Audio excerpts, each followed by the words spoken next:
Hello and welcome again to the Poetry Channel.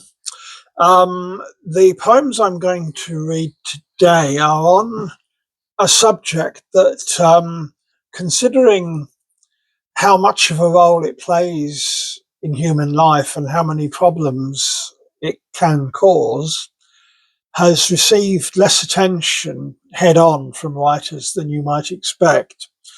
Um, I'm talking about the abuse of alcohol. Um, it turns up incidentally in all sorts of things, but not so many writers have just looked it straight in the eyes. Two writers who very much did do that were Raymond Carver and Malcolm Lowry, who both had experience of going way, way too far with the use of alcohol. So I'm going to, first of all, read two poems by Raymond Carver and then three short poems by Malcolm Lowry. So the first poem by Raymond Carver is called Cheers. Vodka chased with coffee. Each morning I hang the sign on the door, out to lunch, but no one pays attention.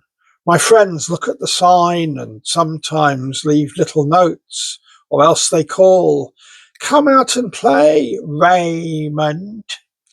Once my son, that bastard, slipped in and left me a coloured egg and a walking stick.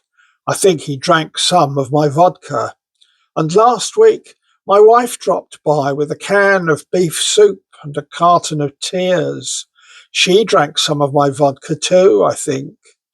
Then left hurriedly in a strange car with a man I'd never seen before.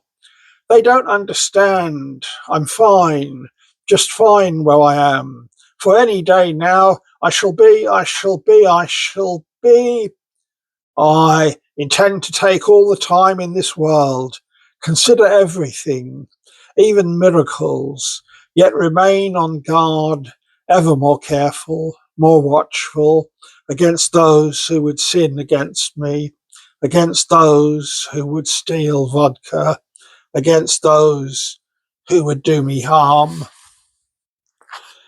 And in the next poem I'm going to read,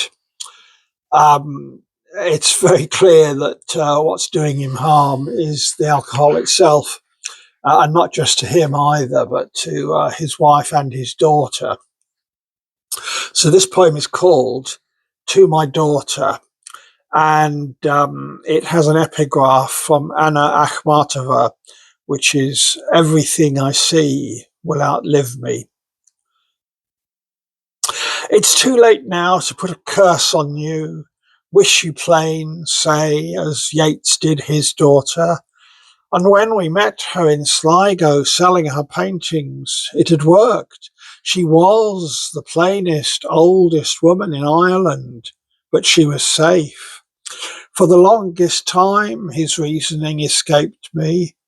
Anyway, it's too late for you, as I said. You're grown up now and lovely. You're a beautiful drunk, daughter, but you're a drunk. I can't say you're breaking my heart. I don't have a heart when it comes to this booze thing. Sad, yes. Christ alone knows. Your old man, the one they call Shiloh, is back in town, and the drink has started to flow again. You've been drunk for 3 days, you tell me, when you know goddamn well drinking is like poison to our family. Didn't your mother and I set you example enough? Two people who loved each other, knocking each other around, knocking back the love we felt, glass by empty glass, curses and blows and betrayals. You must be crazy. Wasn't all that enough for you? You want to die? Maybe that's it. Maybe I think I know you and I don't. I'm not kidding, kiddo. Who are you kidding? Daughter, you can't drink. The last few times I saw you, you were out of it. a cast on your collarbone, or else a splint on your finger, dark glasses to hide your beautiful bruised eyes, a lip that a man should kiss instead of split. Oh, Jesus, Jesus, Jesus Christ. You've got to take hold now. Do you hear me? Wake up. You've got to knock it off and get straight. Clean up your act. I'm asking you. Okay, telling you.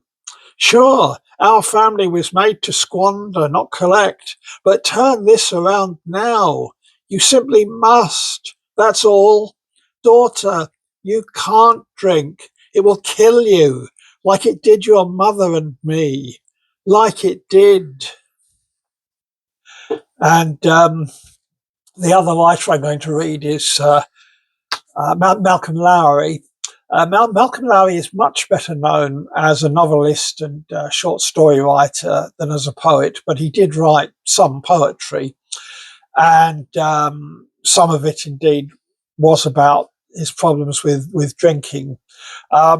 His best known novel, Under the Volcano, the two central metaphors of that are living underneath a volcano that could erupt at any time and drunkenness.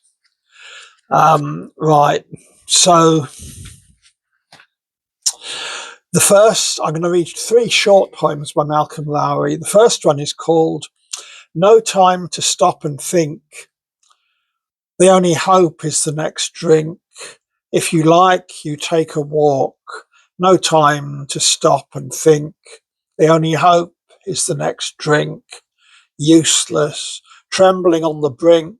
Worse than useless, all this talk.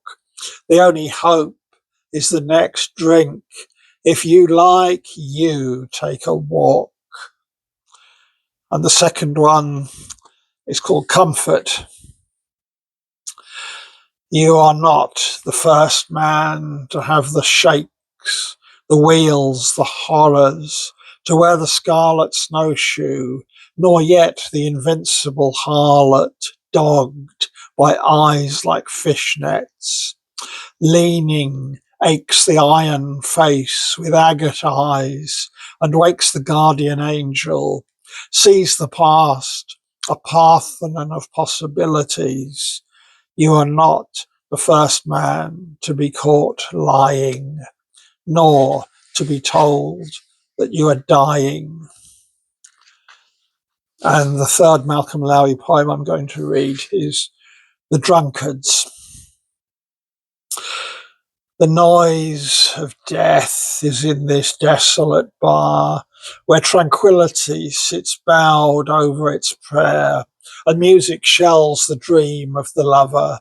But when no nickel brings this harsh despair into this loneliest of homes, and of all dooms the loneliest yet, when no electric music breaks the beat of hearts to be doubly broken, but now set by the surgeon of peace in the splint of woe, pierces more deeply than trumpets do the motion of the mind into that web where disorders are as simple as the tomb, and the spider of life sits sleek